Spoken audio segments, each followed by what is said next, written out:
In this episode of the IT Experts podcast, we're going to help you overcome the biggest problem where you are just not talking to your team. Welcome to the IT Experts podcast, the only podcast to help MSPs scale to 1 million, and if already there, get to 5 and go faster. At the end of the day, isn't it all about building a business that works for you rather than you for it? I hope you enjoy the show. So good morning, good afternoon, good evening. Welcome to the IT Experts podcast. Today, we have Julie Hutchison back in the crowd, back in the podcast lounge. Julie is one of our amazing leadership coaches here at the MSP Growth Hub. And recently at one of our 2-day intensives we have with our clients, we were having a chat and a bit of a conversation, and there was some rather scary stats around MSP leaders talking to their teams. Put us a bit of context around some of these stats, Julie. Yeah, absolutely. Hello, everyone. So we were talking, weren't we, Ian? There was a bunch of us, and we were talking about team performance and answering questions about how they thought their team were doing, and it was very outward focused. And then we asked the question of how many of you conduct one-to-ones with your team, and we were quite surprised, weren't we, Ian? Because only about 50% of the audience actually put their hands up, and that means that only 50% of all of those people in the room, there was quite a few, are talking to their teams. So how can we create team performance if we're not actually talking to people? And it was really worrying. So we thought we'd have a conversation. It was really, it was quite one, but it wasn't surprising because we do have this conversation in the Growth Hub quite regularly about, are you having one-to-ones? And when the question comes back of, well, which also means no, then it was like, okay, how do we help this happen? I mean, if we roll this thing all the way back up to the top, how do you run a successful business? What are the 3 elements you need to run a successful business? Really, really simple. Number one, know your numbers, know exactly where your money is, where the finances are, the efficiency of your business, your systems, all of that kind of great stuff, which is great. Number 2 is having a working sales and marketing engine that's delivering you fresh leads. And the third thing is to build and maintain an amazing team. It's simple. That's those 3 things. That's all you need to do.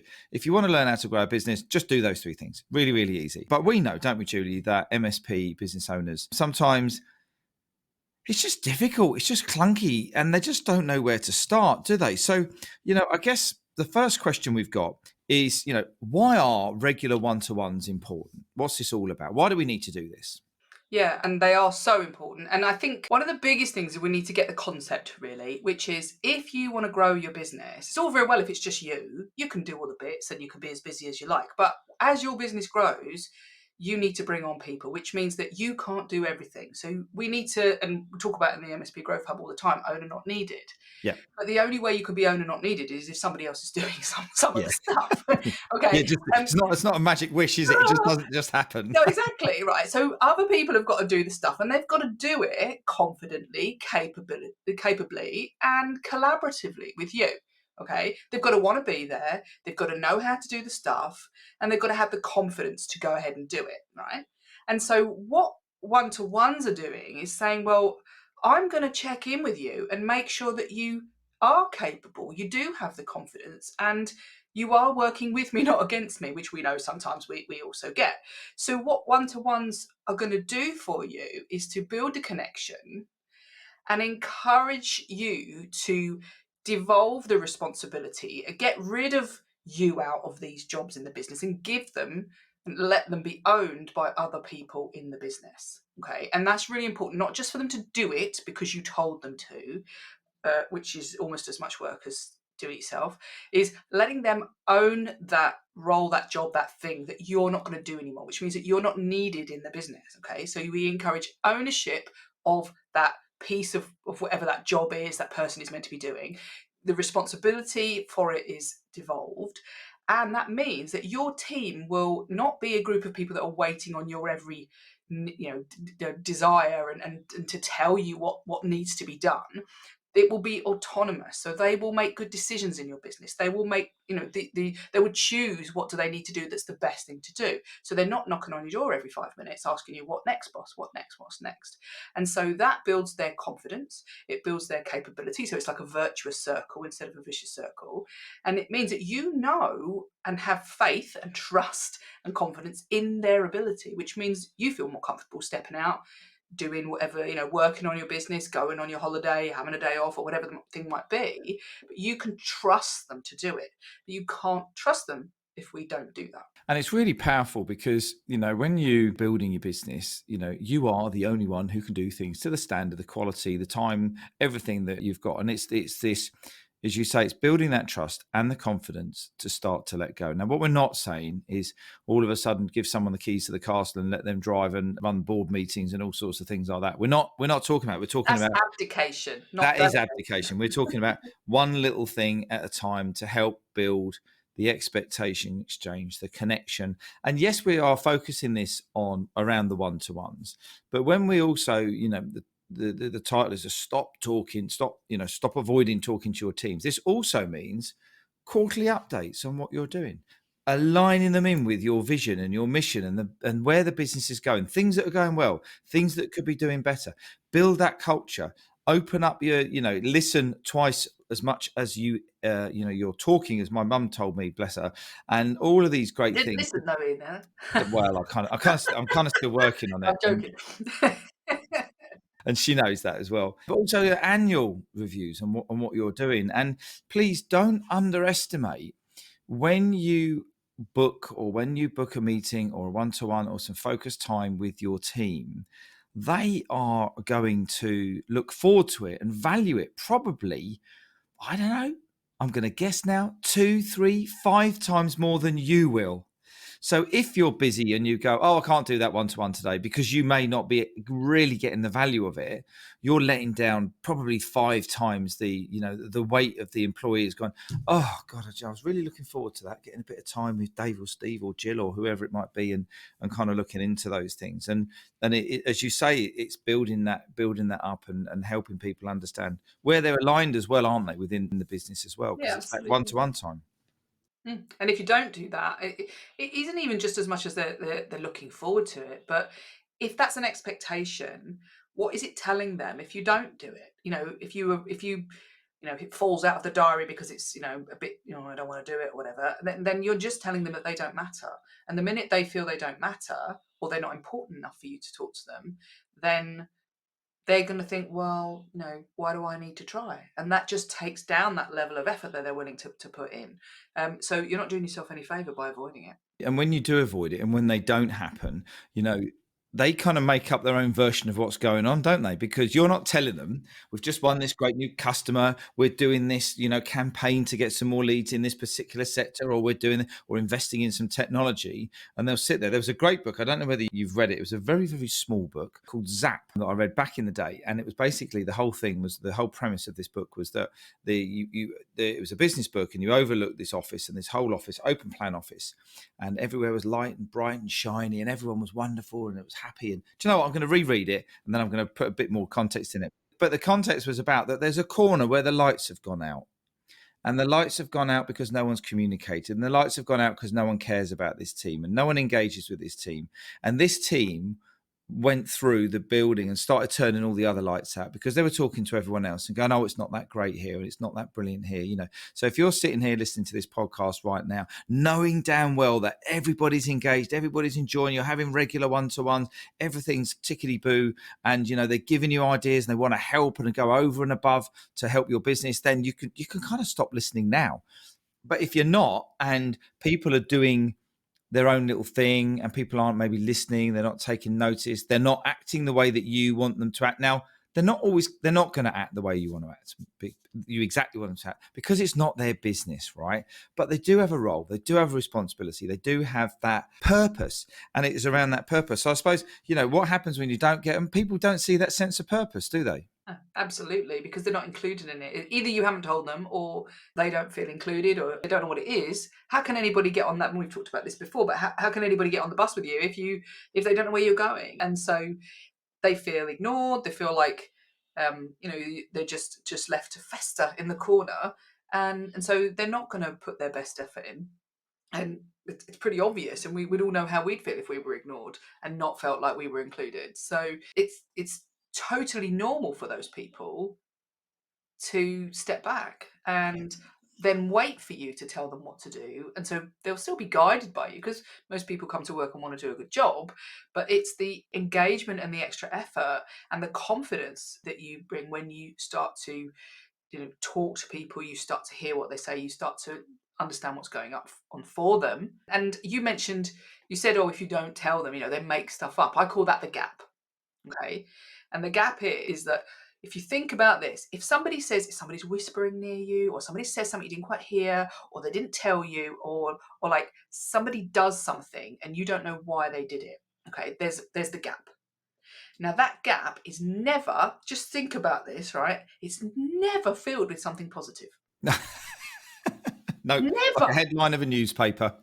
Exactly, right. So wherever there is a gap, whether it is, why did my husband, pop off to the shops without telling me, or why did my, why did my boss send an email to Jenny and not me, or whatever it is, if there's a gap in our brains, almost always, probably because of all the stuff that goes on in our heads and our own self-worth and all that jazz, we fill it with some kind of awful stuff like, oh, they must be doing it because they don't like me, or they must be off speaking to somebody else, or they're going to give Jenny the promotion, or everything and anything. Okay, I'm not good enough, whatever the thing is.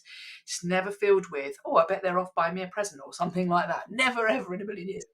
So you, as the boss of your business, or if you're a leader in a business, if you leave gaps, you're basically like pulling the trust levels down in your business massively. You're making people feel uncomfortable, and you are inviting negative feeling. Okay, so don't leave a gap, even if it's full of, and what we know, and there's a brilliant bit in Robert Cialdini's book of Influence around this, and what we know is that even if you fill it with something that isn't really that interesting, if there's a reason for stuff, then we stop filling the gap.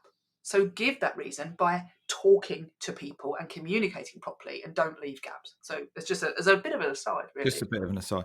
So when we do start doing these, Mhm. what magical things start to happen? When we do start talking to our teams in our MSPs, what magical stuff starts to happen? Okay, well, initially, you'll feel that the magical stuff is a bit worrisome because they're not used to it. Okay, so they're going to be like, what on earth are you up to? Why you keep trying to talk to me? You're going Okay, to sack me. exactly. They're like, oh, okay, I'm not used to this. But all of those problems that were getting old and big and hairy because you didn't do it, and the hard things, okay, suddenly we start to normalize having conversations. Okay, so we go from like terrified that you're even in the room to opening up those lines of communication and start thinking, okay, this is normal, and oh, Ian's listening to me. And what that means is that it builds trust. Okay, it identifies, initially you're going to get superficial stuff. Okay, so how are you, for example? They'll be like, I'm fine. You get the good old fine. Okay, but it isn't until you keep doing this, then what happens, and the magic happens, is that somebody realizes that the last time they spoke to you, whatever they said got acted on, or whatever they said got listened to, they were heard. Okay, which means they now trust you because you did what you said you were going to do, or you listened and they made them feel good, which builds the trust, which means now they're going to give you the next thing, and they're going to the deeper level of what is going on for them. Okay, and so you're going to start being able to find out things that are either good or not good at a much earlier opportunity. You're going to start seeing them when there's small problems rather than big old hairy problems. Yeah, you're going to be able to identify that and get rid of that problem. You're going to make people feel like, oh, I am included, and he does listen to me, so I'm going to put my extra effort in because he's going to notice, or she, if it's you, but I'm talking about you at the moment, Ian. So, and so what that means is that you get this chance to make people feel better, but then you also start to recognize what they're good at and understand what they're doing. And now you can start to bring in some of that stuff around what we talked about, is devolving responsibility and ownership, because you can see, right, okay, well, I'm going to give you a chance here. I'm going to show you how to do something. I'm going to trust you to go ahead and do something, and I'm going to check in with you and support you in doing that. Now, what happens now is you're going to, what I call, teach them to fish. Yeah. In other words, you don't have to keep telling them what to do every 5 minutes. You're going to build that trust that they feel confident enough to go, I'm going to give that a go. I know what Ian would do in that situation, so I'm going to either do that or I'm going to do something even better. And so then they're suddenly making better decisions. They're thinking, right, I can take the initiative, because they trust, because there's communication, that it's okay. and you're not going to come running and shouting at them, whatever it might be. So when you have this clear conversation that's talking about, what's going on for them, how well they've done stuff, what they need to work on, what you want them to do, then they're just more engaged and they're going to feel more capable and more confident in your business, which means that you can allow them to get on and do whatever they want to do. And it's around trusting that process as well. And you just said something in the middle of that, which when I was in my mid-20s, late 20s is when I started leading teams for what is now Virgin Media, when it was back in the day when it was NTL. And I was a bit scared at the time. I'd just been made into this supervisor position and it was, oh my God, what's going on? And my boss turned around to me and he said, just do what you say you're going to do. I said, okay. He said, right, I'm going to tell you that again. What I didn't say to you was do everything that everybody asks you to do. I did say, do what you say you're going to do. So if you say to someone, I'm going to meet you at 4:00 on Friday and we can have a catch up. As soon as you don't meet them at 4:00 on a Friday, I knew he was going to do that. And then all of a sudden you've got this weighing scale that's going deeper than you want it to. And you're going to start, you have to then work harder to get back to that, building that trust and that relationship back with those people. Even if you've got nothing to say and you haven't done the work and you haven't achieved what you needed to do. Hey, Julie, I said I was going to get back to you at 4:00 on Friday. I'm getting back to you to tell you that I'm going to need to have a chat with you on Yeah, Monday because we haven't quite finished it off fill yet. the So gap, all this communication. Why do we avoid doing this, Julie? Why does this not happening? Why are we doing this podcast? What's going on in a lot of people's brains right now? A lot of people think, oh, I'm not a people person. I hear that all the time. Or I don't know what to say. Or I feel worried about, like making a mess of it. Or I don't have a script. Or what do I do? And so I think there's a bunch of stuff going on in everybody's head around, like, especially in our world, well, I'm technically great, but I don't know how to speak to people. And so that then puts it in the too hard box. So we avoid. Sometimes people think it's going to be a conflict conversation. And that's not the point of these conversations. They're not to deal with issues. That's a really, I think, a big mindset thing. This is not about issues. There might be some issues that come up, but they're not just for issues. They're about good, then issues. It might be about updates. Charlotte, you were talking about earlier on about what we do in the business. It's all sorts of things and very positive things. And so if we think it's about, oh, this is going to be awkward, it's going to be bad, and we only ever do it when it's bad, by the way, that's quite often what happens. Oh, now I've got to go and have a conversation with Bob because he's done something wrong. When we do that, well, of course, we're going to feel like they're negative and they're difficult because we're only looking at one side of it.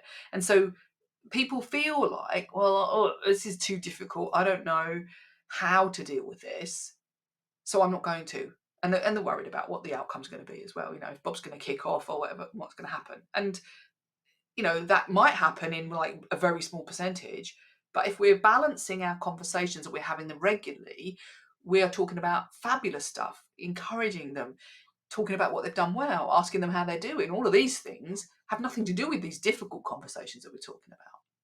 And one of the things I say is, like, be interested instead of interesting. Okay. And so what I mean by that is, we hear it all the time. I don't know what to say. Okay. And I'm like, I don't care if you don't know what to say, because it isn't about you. It's about them. You're there to listen to what's going on as well as talk. Obviously, they might have something to say. But what I mean is that a lot of the business owners are putting themselves under such pressure for, like, this is a one-to-one. I've got to come up with something. It's like, no, you don't. This is a conversation. This is a way of getting information as well. Like, it's a two-way thing, but it's really giving them the opportunity to speak, because they don't get to hear you and listen to you, or you don't get to listen to them. So how about we just listen more than anything, find out what's going on for them. So when we say, oh, I don't know what to say, I'm like, no, hold on, be interested, not interesting. And then suddenly all you've got to do is ask really nice questions. And initially they may have the look of shock on their face, because you've never listened to them before and you've always gone in with all your stuff and your list of things you're going to tell them.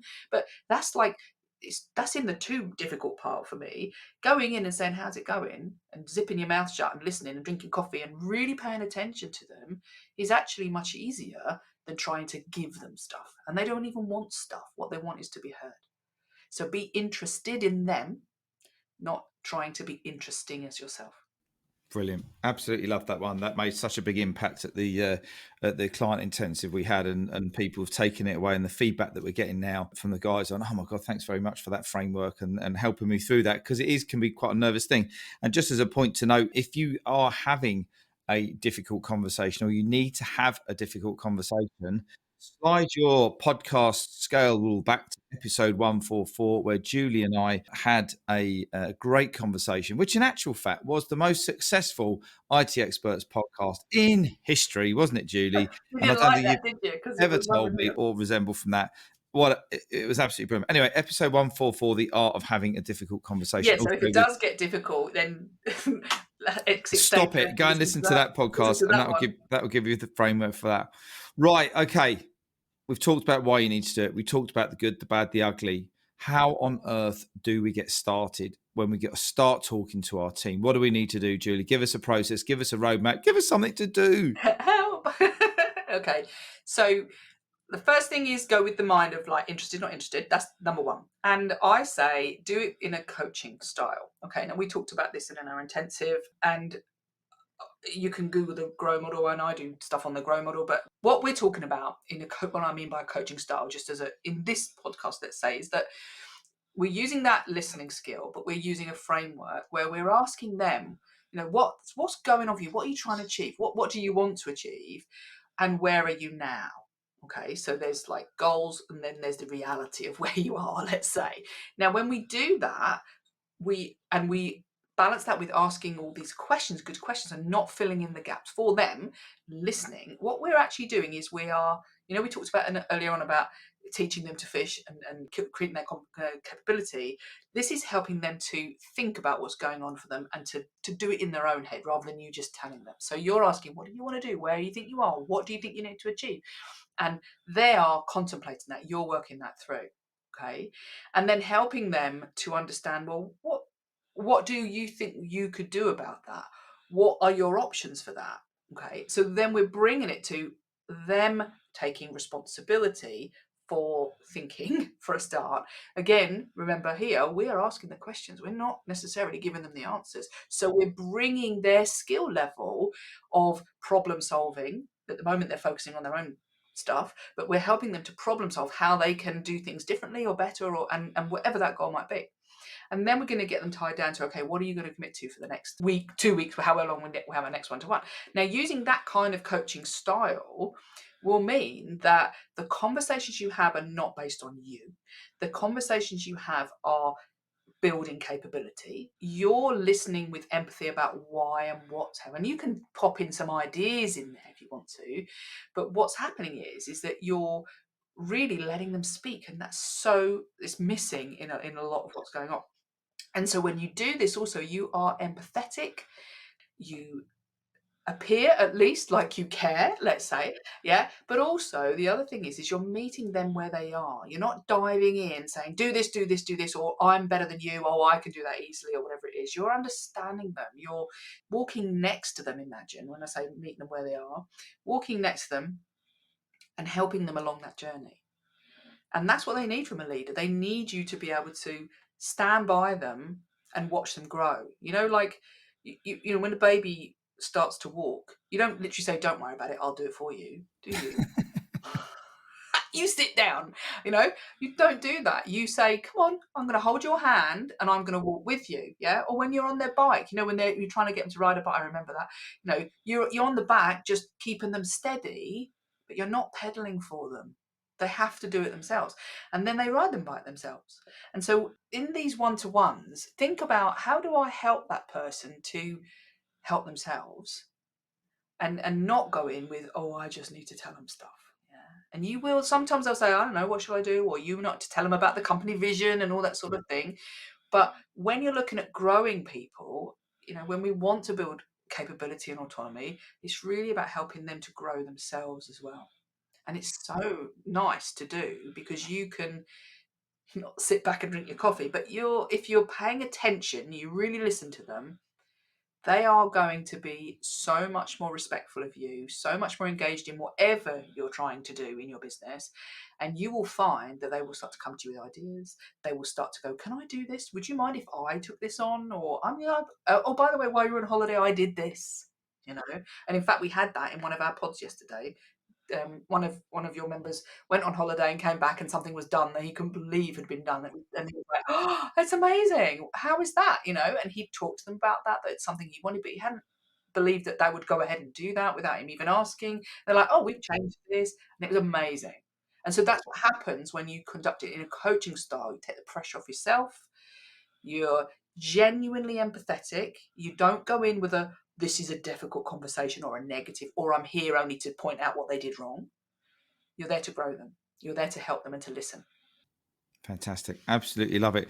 And, and the first step to commitment, book that meeting, book that first meeting, get off this podcast, book that first meeting, tell them it's going to be a monthly thing. Only needs to be 15 minutes to start with. You don't have to do the goal setting. You don't have to do the whole strategy thing. You don't have to do absolutely everything. But the first step is just to book that meeting.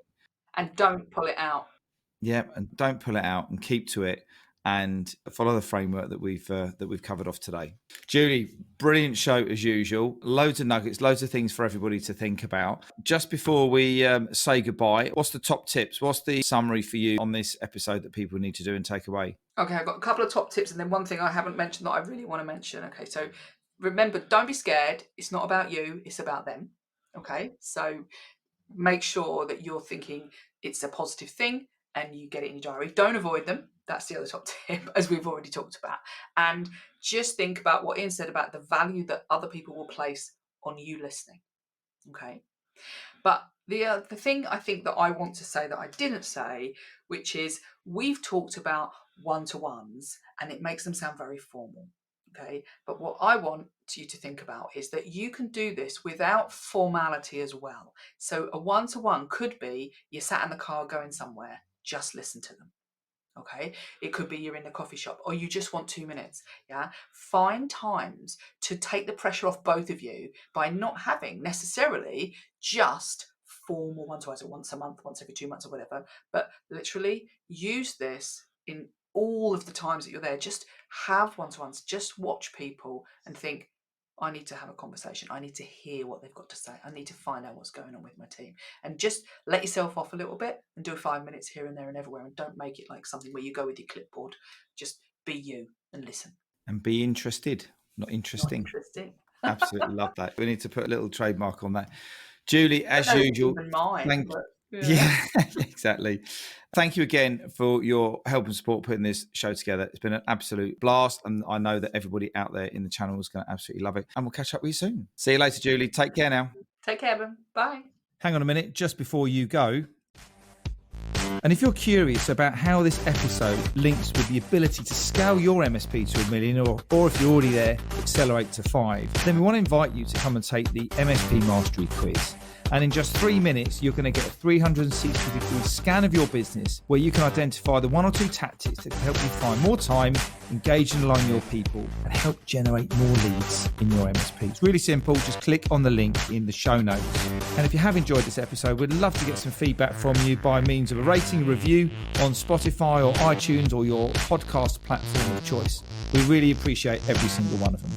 Now you can go and enjoy the rest of your day, and we look forward to catching up and connecting with you soon. All the best now.